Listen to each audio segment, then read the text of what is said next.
Pero bago po tayo magpasimula, tayo po ay manalangin.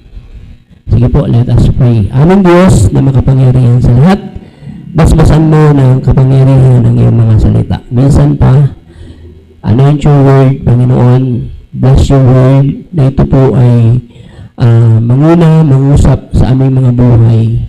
Hayaan mo po, Lord, na maparangalan ka sa umagang ito sa pamamagitan ng iyong mga salita. At ang salita mo, O Diyos, ang magdadala sa amin sa patuloy na kalakasan namin sa pananampalataya na kung saan ikaw din ang nagkaloob. Lahat ng bagay na ito ay kaloob mo, hindi galing sa amin.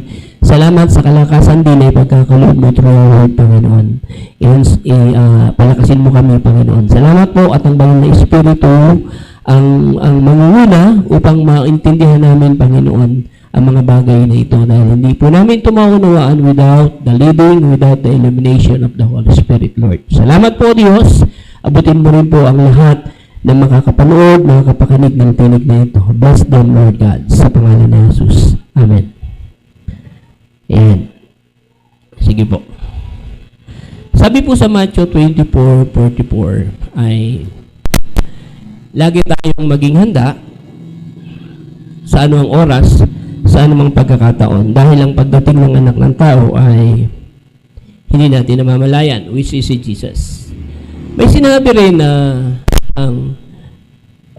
sa Mateo, ang magtiis hanggang wakas ay hindi maliligtas.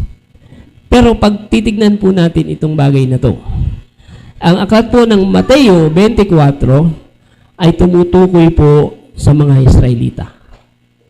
Take note. Yung konteksto ay lagi nating tignan. Mamamali kasi yung sinabi ni Kristo sa Ephesians na at sinabi niya, we are justified by Christ through our faith. Mamamali yun, masisira o hindi magtutugma ang sinasabi ng Biblia ng ang magtiis hanggang wakas ay siyang maliligtas. Magkakaroon po ng walang harmony. Kaya tignan po natin. O ang pagdating ng anak ng tao ay hindi natin nalalaman. Kaya dapat lagi tayong maganda. Tignan po natin maigi. Doon sa Matthew 24, tumutukoy po ito sa tinatawag na rapture at sa mga Israelita at maging sa atin. Pero ito talaga yung sinulat para sa mga Israelites na ang sabi doon ay pagdating ng Armageddon dahil magkakaroon na ng paghahari yung pasamantala yung kaaway at aakit ang mga anak ng Diyos. Makikita natin doon, may mga may iwan kasi na hindi nakahanda doon sa pagbabalik ng Panginoong Jesucristo. Kaya yung may iwan na yun yung sinabihan ng magtiis hanggang wakas ay maliligtas. Tingnan niyo po yung harmony. Kasi may nangangaral po, may magtuturo po na hanggang wakas, pag di ka nagtiis hanggang wakas ay hindi ka maliligtas. Pero hindi niya tinignan yung context. Hindi niya tinignan yung konteksto. Kaya tignan po nating maigi. Pagbasihan nating maigi yung salita ng Diyos. Sa Matthew 24 verse 44, maghanda tayo kasi anytime pwedeng dumating yung Panginoong Jesucristo. Tama? At maganda rin tayo kahit hindi tayo abuti nun kasi sabi ng Hebrews 9:27, minsan lamang sa taong mamatay pagkatapos ay paghuhukom. Kasi hindi man tayo abuti ng rapture, darating tayo dun sa panahon ng kamatayan. Kasi lahat ng bagay may, may panahon. At kung lahat ng bagay may panahon, at lahat ng bagay na itinakda sa ilalim ng langit ay magaganap. Pakinggan po natin, lahat ng bagay na itinakda sa ilalim ng langit ay magaganap. So, dapat tayong maghanda. Kung nakatakda, mangyayari at magaganap, dapat nating paghandaan yung mga bagay na iyon. At yung pinakamahalagang bagay na dapat nating paghandaan ay yung time na tayo ay babalik sa Diyos, na tayo ay babalik sa ating Creator, na tayo at darating yung panahon na babalik yung Panginoong Heso Kristo. Kaya lang, ang nagiging problema, kaya pinapaalala, ito kasi tumutukoy sa mga alipin, tumutukoy ito sa mga, itong tekstong ito, tumutukoy ito dun sa mga pinagkatiwalaan ng mga bagay-bagay, pero hindi nakahanda pagdating ng Panginoon, yun yung magiging problema. So, dapat po tayong maghanda. Be ready at all times. Hello po. Sa lahat ng pagkakataon, sa lahat ng panahon, dapat tayong naghahanda ng mga bagay na ito. Dapat nating maunawaan na pagkatapos tayong iligtas ng Panginoong Kristo, pagkatapos tayong iligtas mula sa kasalanan, naroon na yung pamumuhay, pananampalataya bilang mga mananampalataya. At habang nananampalataya tayo, inihahanda natin yung mabuting mga bagay sa ating paglilingkod sa Panginoon. Tingnan po natin.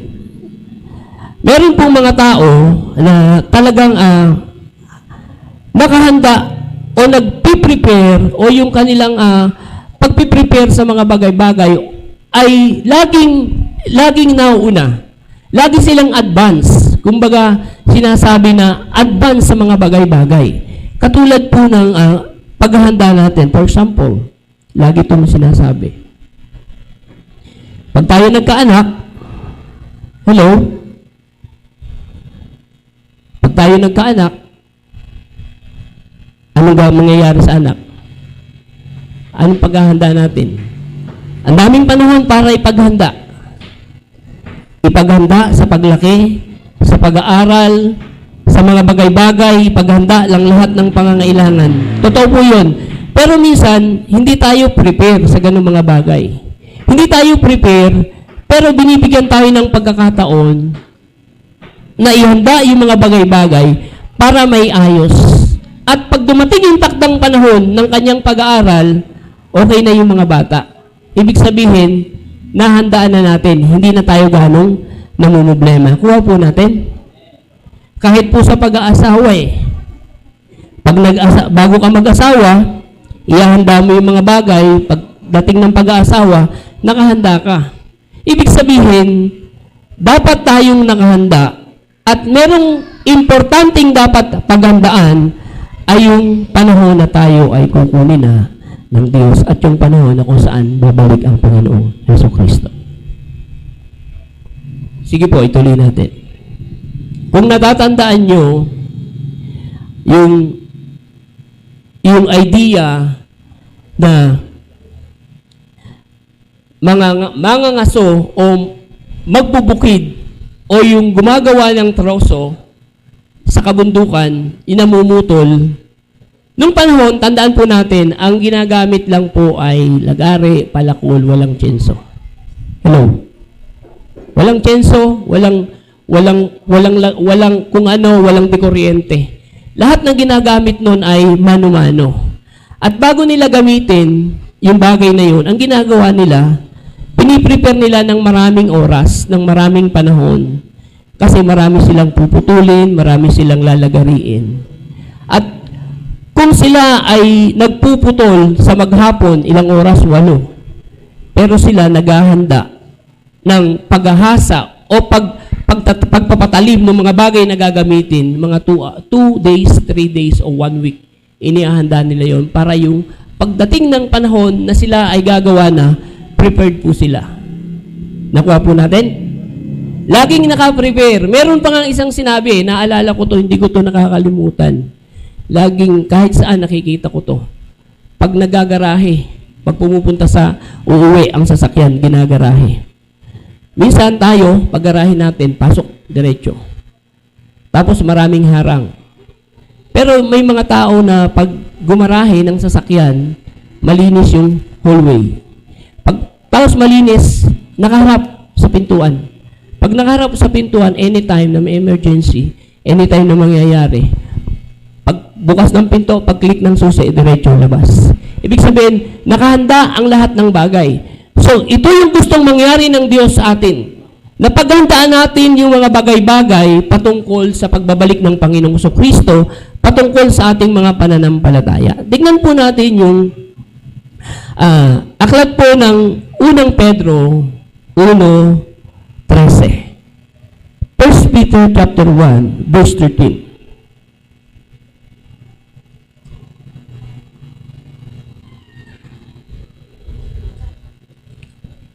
Ano po kayo?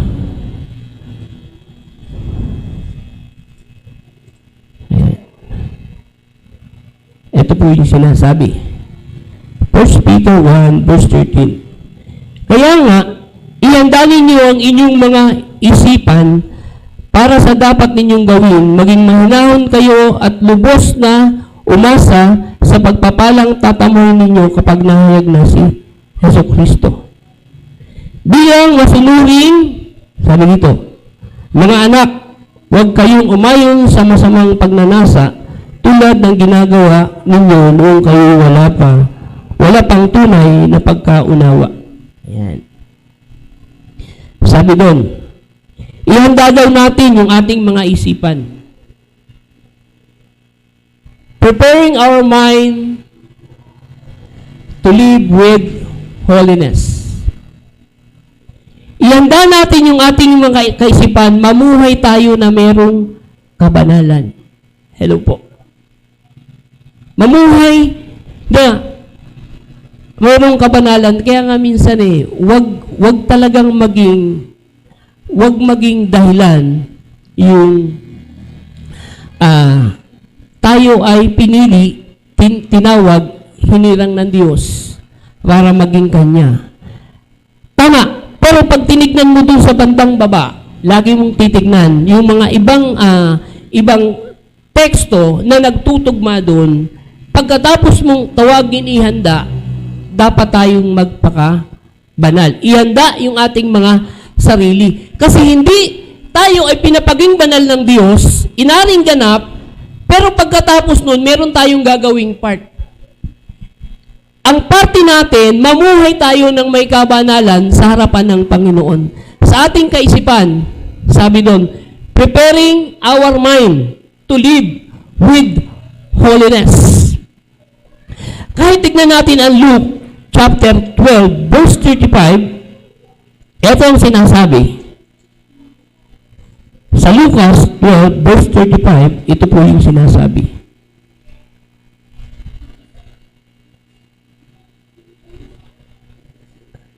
Maging handa kayo, lagi at panatilihing maliwanag ang inyong mga ilawan. Ayan. Lagi tayong maging handa. Saan? Sa pamumuhay bilang Kristiyano. Kasi nga, tandaan natin talaga lagi. Although, walang perpektong tao. Pero minsan, baka tayo'y nakakalimot.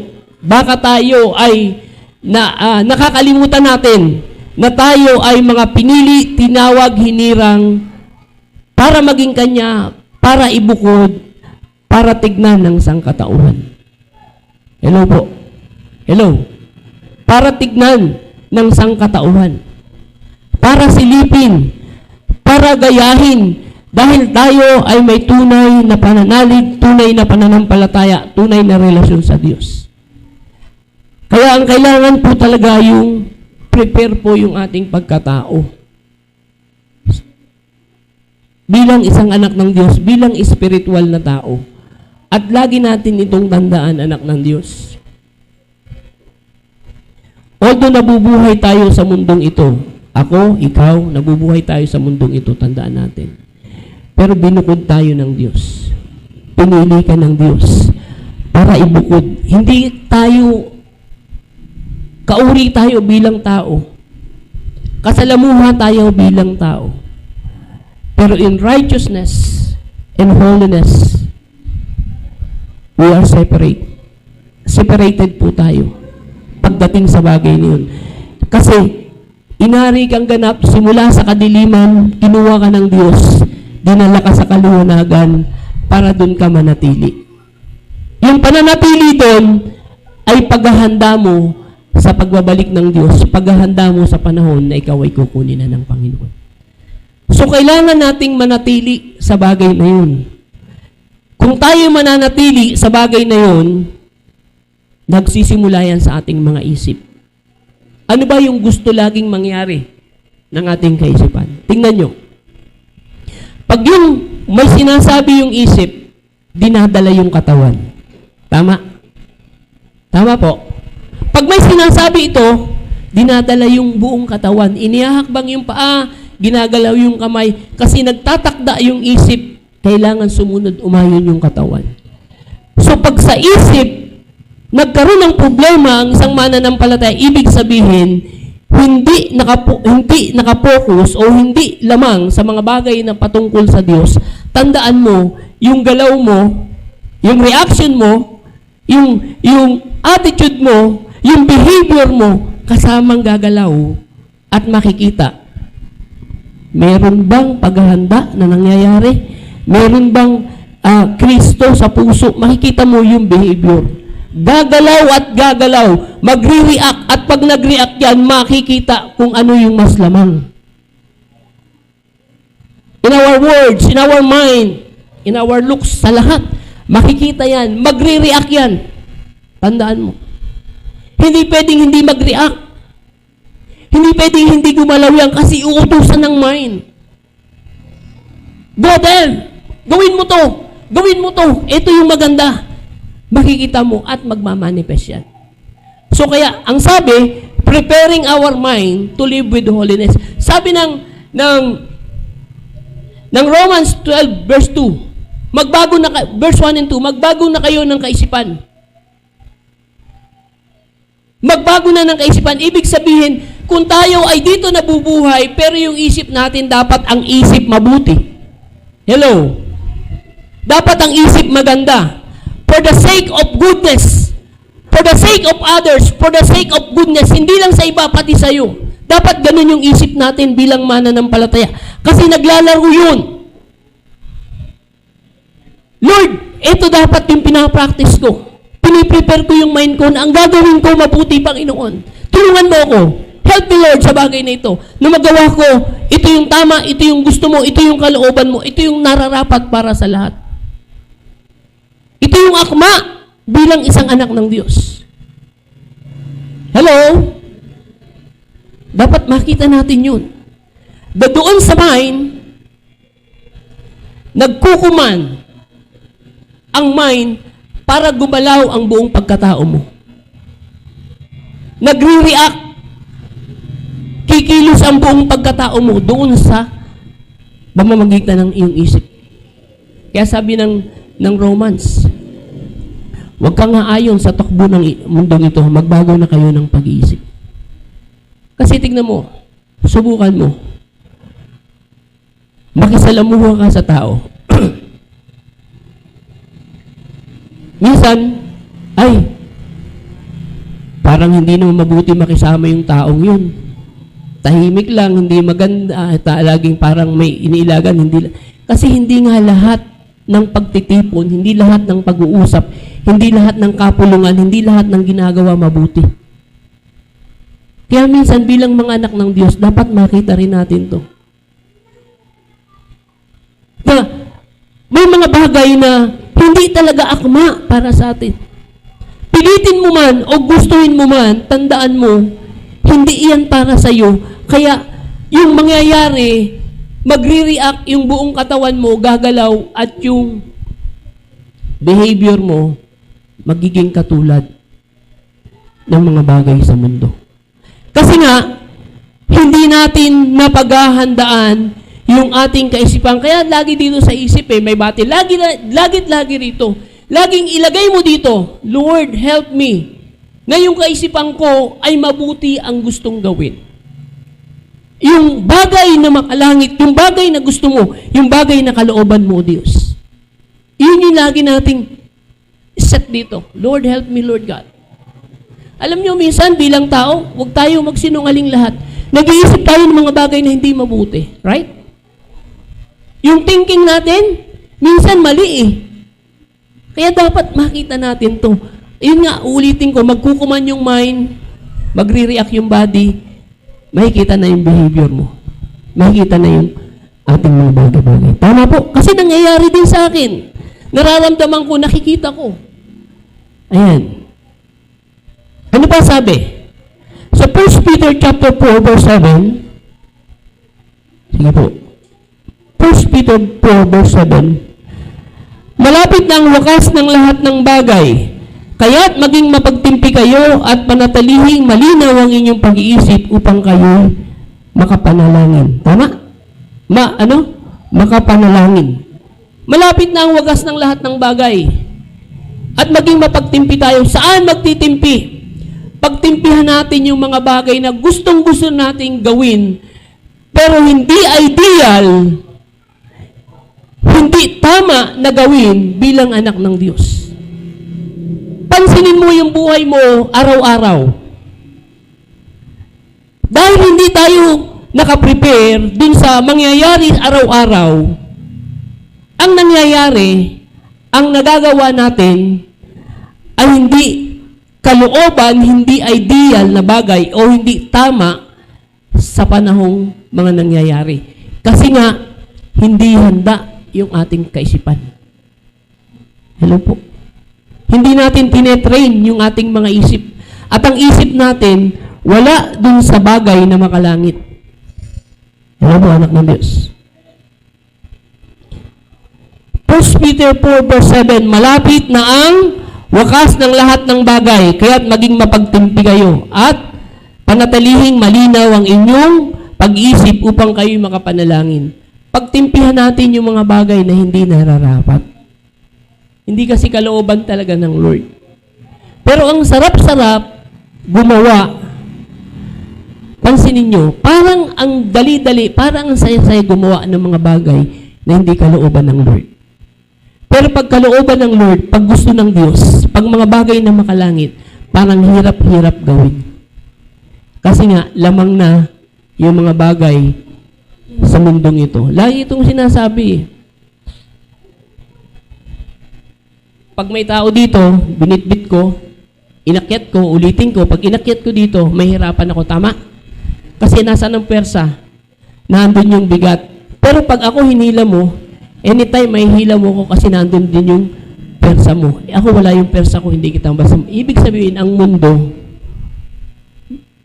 madaling makahatak. Kaya, gusto natin kasi parang ang saya, parang ang sarap. Kasi yun yung mundo. Hello? Pero yung spiritual na bagay, mahirap.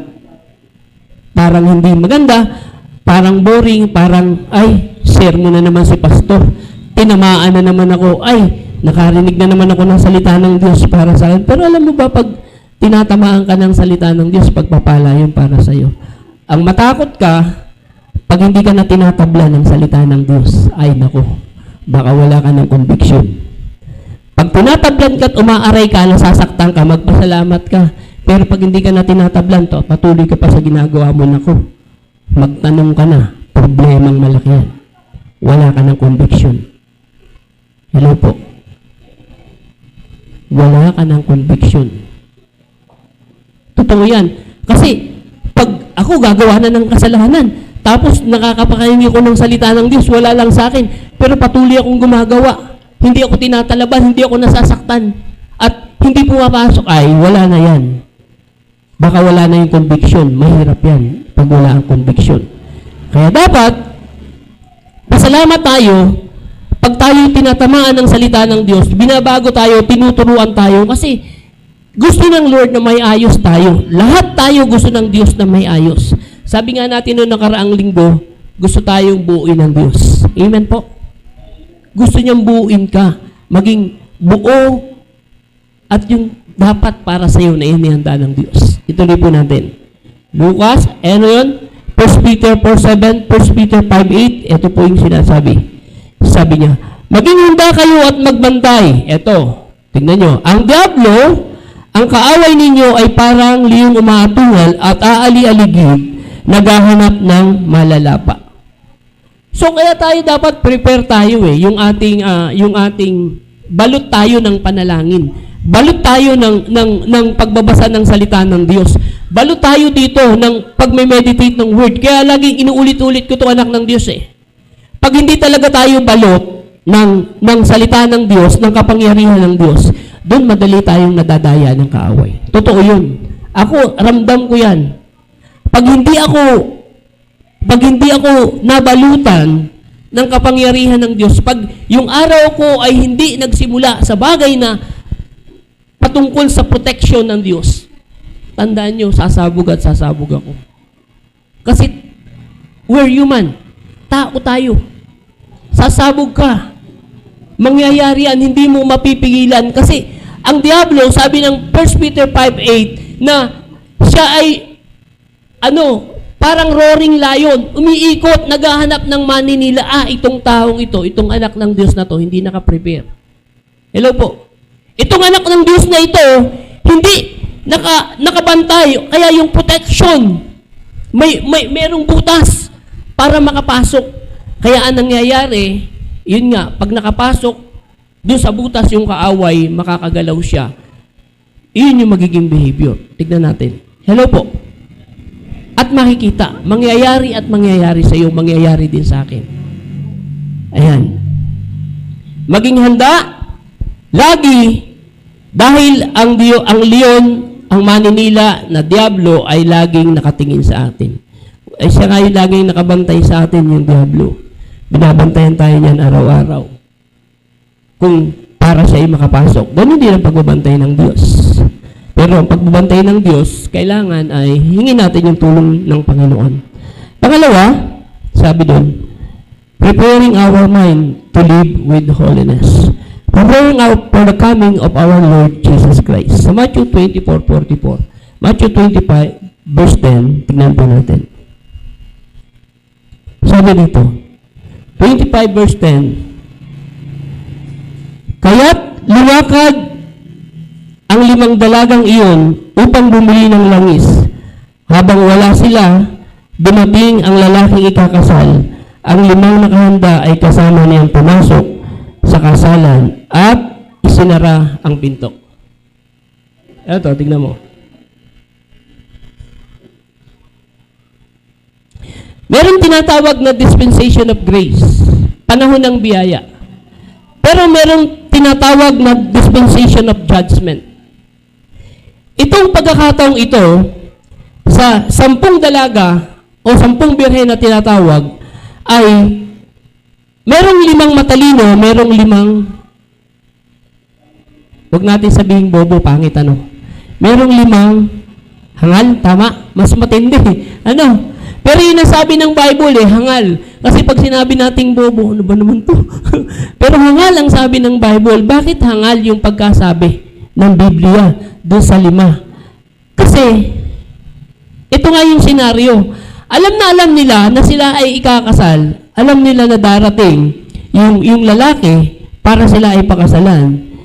Pero, dahil hindi nakahanda yung mga bagay-bagay, may mga tools kasi ito may mga gagamitin patungkol sa kasal. Kulang yung mga gagamitin patungkol sa kasalan. Kaya ang ginawa nila, lumabas sila para kunin.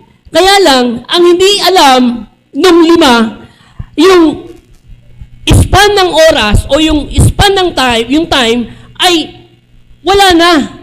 Kaya nga, meron tayong manana habit na ang nangyayari, manana habit ba yun? Yung gagawin ngayon, nagiging bukas. Hello? Subukan nyo. Kahit sa loob ng bahay, ang daming hugasin. Gabi, inaanto ka na. Ang dami pang linisin. Gabi, kasi nanood tayo ng TV. Tama? O kasi nag-Facebook tayo. Ang dami nating gagawin. At sabi natin, bukas na ng umaga. Ang problema, kinabukasan na ito na yung nangyari. Kinabukasan, dahil puyat ka, pagod ka, at minsan hindi maganda yung katawan mo, hindi mo nagawa. So, ibig sabihin, natambak, mas marami yung gagawin mo at hindi mo na magawa-gawa. Agad, natambak na natambak. Kasi nga, meron tayong mamaya na. Ito yun Yung 5 hangal, ang ginawa nila, akala nila, hindi nila binantayan yung oras, akala nila, matagal pa ang pagbabalik ng lalaking ikakasal. Pero hindi nila alam, yung panahon na sila ay nag-aayos, sa panahon naghahanda sila, ay dumating yung lalaki ikakasal. Pero, hello, ito po yung maganda rito. Hindi kasi iyon yung panahon ng paghahanda. Hello. Hindi yun yung panahon kung saan magpiprepare sila para sa bagay na yun. Tayo din, ngayon ang panahon ng paghahanda, hindi ang panahon, pagdating ng Panginoon, hindi ang panahon para kukunin tayo ng Lord. We're not prepared. Hello po. Dapat prepared tayo bilang anak ng Diyos. Dapat okay tayo. Kasi ikaw nararamdaman mo yan. Although, ang pakiramdam natin ay malayong malayo tayo sa Panginoon. Pakiramdam natin, malapit na malapit tayo sa Panginoon. Kaya minsan nagkakaroon tayo ng dito Nagkakaroon tayo ng kaisipan dito. Lord, ano na nangyayari? Alam kasi natin malayo. Pero huwag kang mag-alala, malapit na ang habag naman ng Diyos ay mabiyaya. Pero tandaan mo, itong kontekstong ito, kailangan din nating maging mabuting, maayos na mananampalataya. Hello po. Kailangan po natin yan. Ipiniprepare po yung ating buhay. Sabi doon, preparing, ano yan? The coming of our Lord Jesus Christ. Yung muling pagbabalik ng Panginoong Kristo. Kasi sinasabi dito, hindi nga natin alam yung oras, baka biglang dumating ang Panginoong Kristo bukas, aakyat yung mga prepare, may iwan yung mga, unang-una yung mga Hudyo, pangalawa tayo, at magkakaroon ng Great Tribulation, magkakaroon ng pag-uusig, at doon sinasabi, doon magaganap yung sinasabi na ang magtiis hanggang wakas ay maliligtas kasi merong tatatakan, hindi magpapatatak kasi gusto niya maligtas yung kanyang kaluluwa.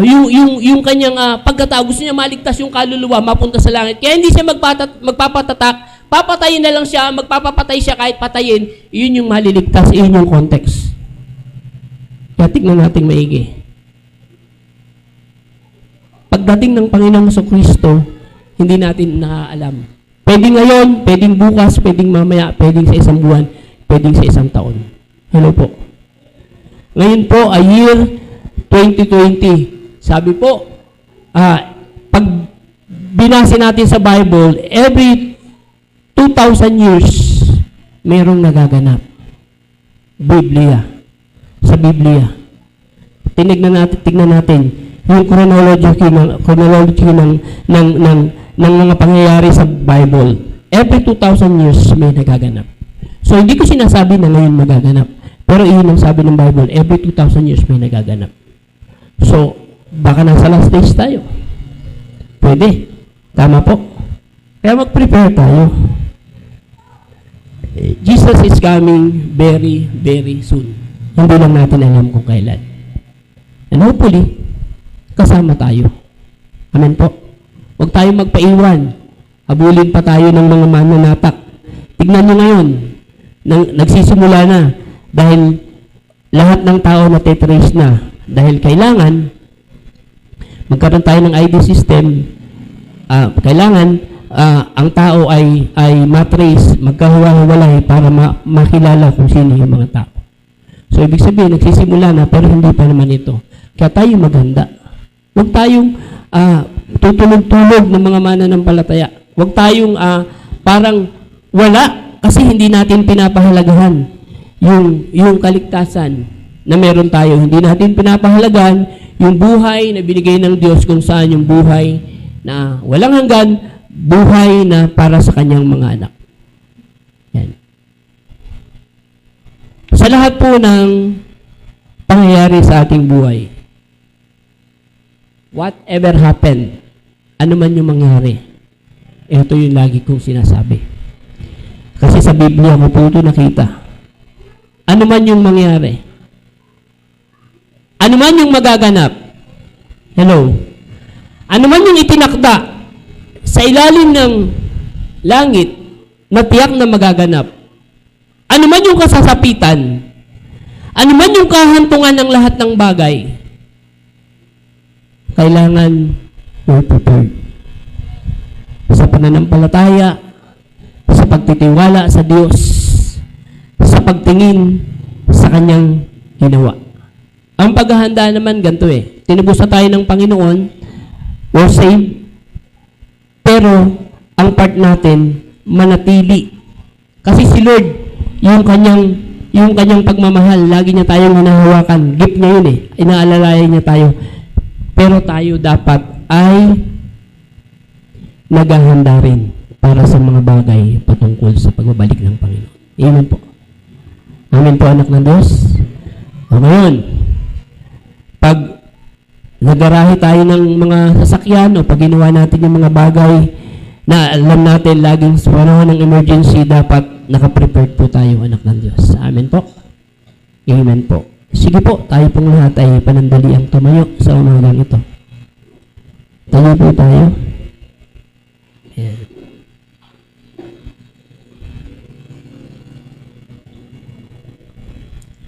Sa aklat po ng Ephesians 6:10 to 20, para po sa ating paghahanda, God gave us tools. Basahin ko po ito. Ito po sa ating pagtatapos. Ephesians 6:10 to 20. Bilang pagwawakas, magpakatibay kayo sa kalakasang galing sa Panginoon. Take note. Magpakatibay kayo sa kalakasan galing sa Panginoon. Yung kalakasan hindi sa atin galing sa Panginoon. At sa kanyang dakilang kapangyarihan, isuot ninyo ang buong kasuotan ng pandigma na kaloob ng Diyos upang mapaghandaan ninyo ang mga pakana ng Diablo, sapagkat hindi kayo nakikipaglaban sa mga tao, kundi sa mga pinuno. Ayan. Kundi sa mga pinuno, sa mga makapangyarihan, sa mga tagapamahala ng kadilimang umiiral sa sanlibutan ito, sa mga hukbong espiritual ng kasamaan ng himpapawid. Kaya nga hindi tao po ang kalaban natin, hindi kahit sino. Yung mga kapangyarihan sa hukbong himpapawid, yung mga kapangyarihan, yung mga kadiliman na nagkakalat, yung mga espiritu na masasama. Ayan. Sabi po rito, ang hirap magbasa, no? Nalalaglag kasi. Amen. Kaya't gamitin ninyo ang kasuotang pandigma mula sa Diyos. Sa gayon, makakatagal kayo sa pakikipaglaban pagdating ng araw na sumalakay ang masama, upang pagtatapos ng laban ay matatag pa rin kayong nakatayo. Kaya nga mag-prepare tayo kasi nga may kalaban, maging handa. Kaya't maging handa kayo, ibigay sa inyong baywang ang sinturon ng katuwiran. Yun, yung righteousness. Isuot ninyo ang sapatos ng pagiging handa sa pangangaral sa magandang balita ng kapayapaan. Lagi ninyong gawing panangga ang pananampalataya na siyang papatay sa lahat ng nagliliyab na palaso ng Diablo. Isuot ninyo ang helmet ng kaligtasan at gamitin ang tabak ng Espiritu na walang iba kundi ang salita ng Diyos. Manalangin kayo sa lahat ng pagkakataon, humiling at sumamo sa patnubay ng Espiritu. Lagi kayong maging handa at patuloy na ipanalangin ang lahat ng hinirang ng Diyos. Amen. Ipanalangin din ninyo ako'y pagkalooban ng wastong pananalita upang buong tapang kong maipahayag, sabi ni Paul, ang hiwaga ng magandang balita. Dahil sa magandang balitang ito, ako'y isinugo at ngayon nakabilanggo, kaya't ipanalangin ninyong may pahayag ko ito ng buong tapang gaya ng nararapat. Amen. Maging handa tayo kasi ang Diablo ay paikot-ikot. Naghahanap siya ng masisila. Kung ikaw ay naliwanagan na ni Kristo, mahirap muling mamuhay sa kadiliman. Mahirap mamuhay muli sa mga bagay na hindi saklaw ng cross. Kaya po dapat manatili tayo, maging handa, maging prepare, isuot yung helmet ng kaligtasan, ipanalangin. Kaya tama yung ginawa niya, mga leaders. Go back to our prayers. Balik tayo sa panalangin. Balik tayo sa pag-worship. na kung saan ang pagsamba ay yun yung dapat at nararapat na ginagawa ng mga anak ng Diyos. Because we are the sons and daughters of God, na kung saan laging naghahanda sa pamamagitan ng pananalangin, sa pamamagitan ng pagsamba, sa pamamagitan ng pagpupuri, sa pamamagitan ng mag-meditate ng Word of God. Kasi sa pamamagitan nun, iaayos ng Diyos yung ating buhay, yung ating pagkatao, yung ating pananaw, yung ating kaisipan. Makikita natin ang kapangyarihan ng Diyos.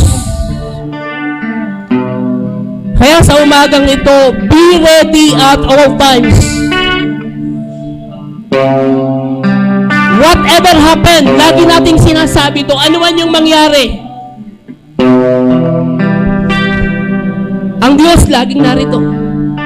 Ang Diyos laging nakatunghay. The problem is, malayo tayo because ayaw nating lumapit sa Diyos.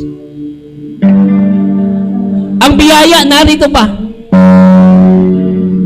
This time, ito po yung dispensation of grace na kung saan yung grace ni Lord, mayaman, malaya pa tayo, meron pa tayong pagkakataon na ibalik natin yung lahat ng nawala. Ano yun?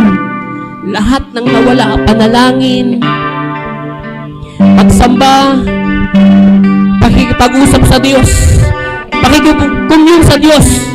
Go back to our Father and humble ourselves.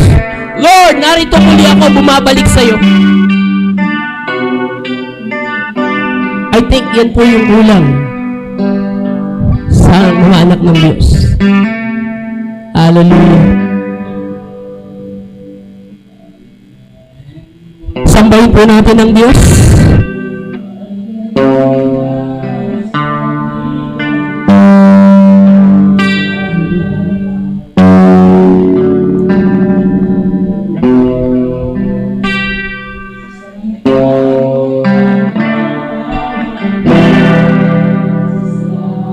Yes, Lord. Yes, mananatili, Panginoon.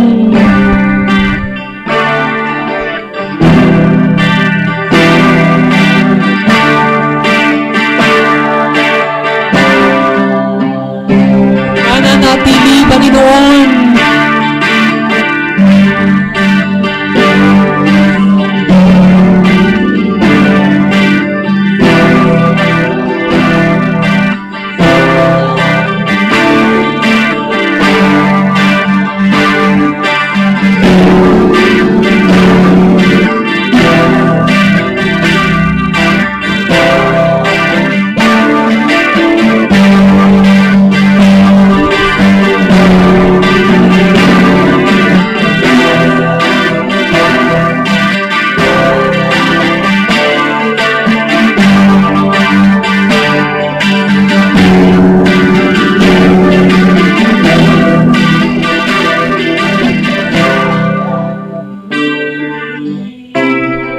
Yes, Lord.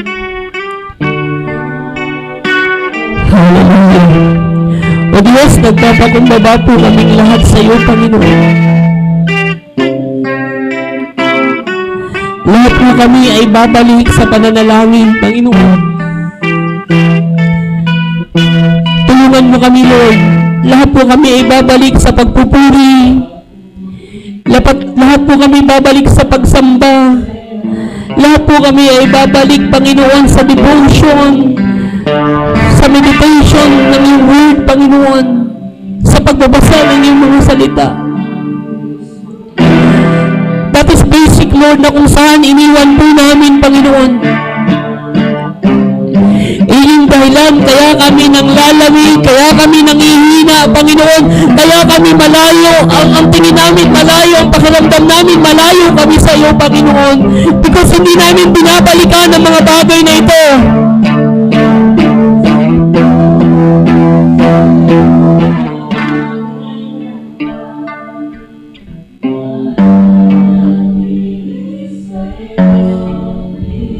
Hallelujah.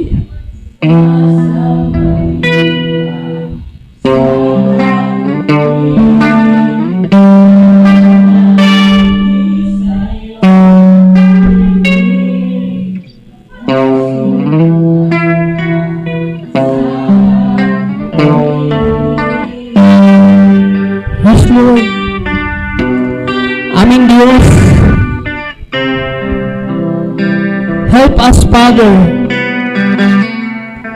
to come boldly to the throne of grace, Panginoon, kung saan lumapit kami sa trono ng iyong biyaya. At yung kahabagan mo, Panginoon, manatili kami, Panginoon, yung kalakasan na meron na galing sa iyo, O Diyos, ay manatili sa amin, Panginoon. Ibalik mo po kami, Panginoon.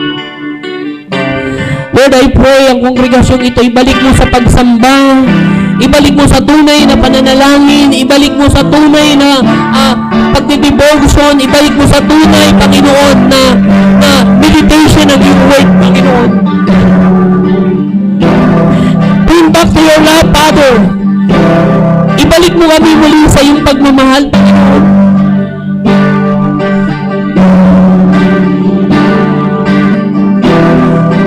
Salamat po, Diyos.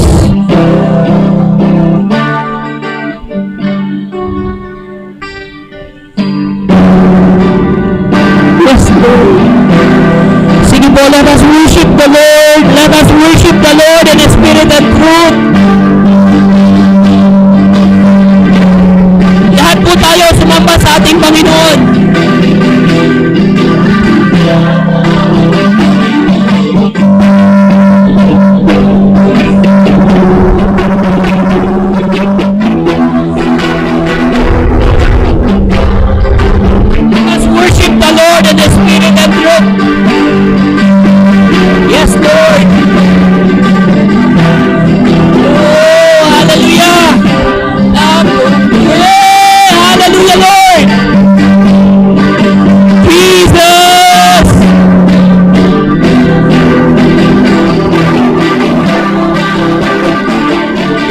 Hallelujah, Father God. We worship you, Lord. Hallelujah. Oh, Jesus. Hallelujah. Oh, glory. Oh, let us worship the Lord in the spirit and truth. Yes, hallelujah. Oh, glory. Yes, Jesus.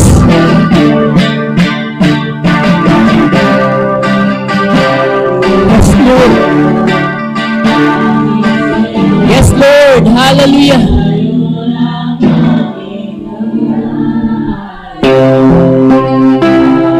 Purihin ka, O Diyos.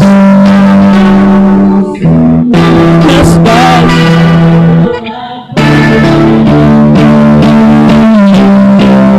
Yes, hallelujah. Oh, worship you, Father, in the spirit and truth. Oh, glory. Hallelujah!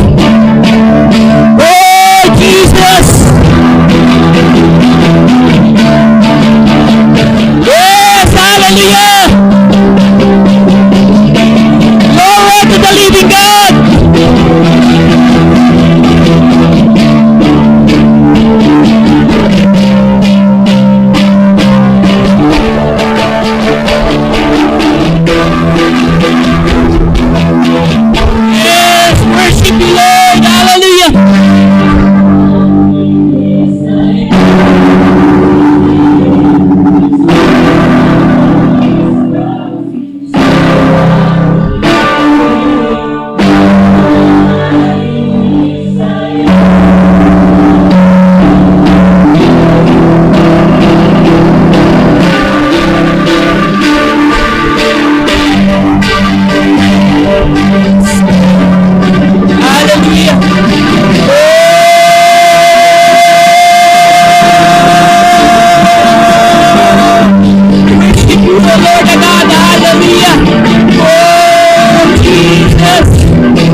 ay kinakasakitan mo. Ang pagpupuri namin, Panginoon, ay ninanais mo lagi, O Diyos. Ang aming pananalangin, ang aming pagbalik dun sa kinamulatan namin, Lord, yung basic, Panginoon, na kung saan araw-araw kaming nananalangin, araw-araw na nagbabasa, nagbebeditate kami, araw-araw na sumasamba, araw-araw na nagpupuri, Panginoon. Lord, ibalik mo kami, O Diyos. Hallelujah. Oh, Jesus! Hallelujah. Oh, hallelujah. Hallelujah.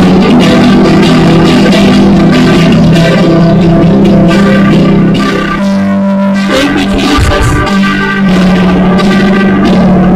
Hallelujah, Father God. O Diyos, salamat po sa muli mong pagkilos sa aming kalagitnaan. Thank you, Lord, for your presence. Thank you, Lord, sa paggalaw, sa pagkilos ng iyong kapangyarihan. Salamat sa banal na Espiritu, O Diyos.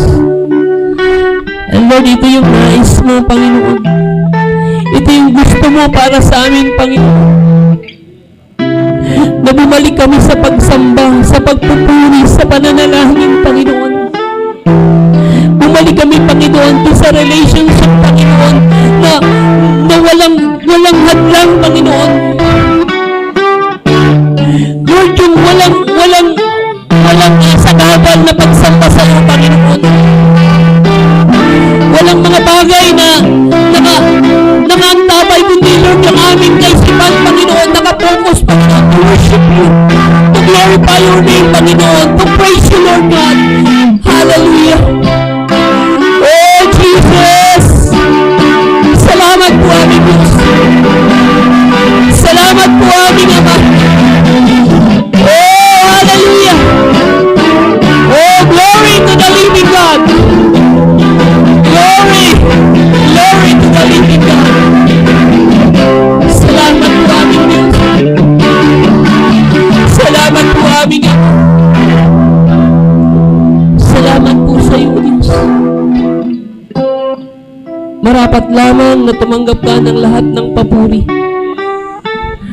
All the glory is yours, Father. In Jesus' mighty name. Sa iyo lahat, Panginoon. Salamat po. Salamat po, Diyos. Amen. Sige po, pray po ay tapos na po tayo sa ating pakikinig ng salita ng Diyos at sa ating pagsamba sa Panginoon. Alam mo, yun talaga yung kulang eh. Yung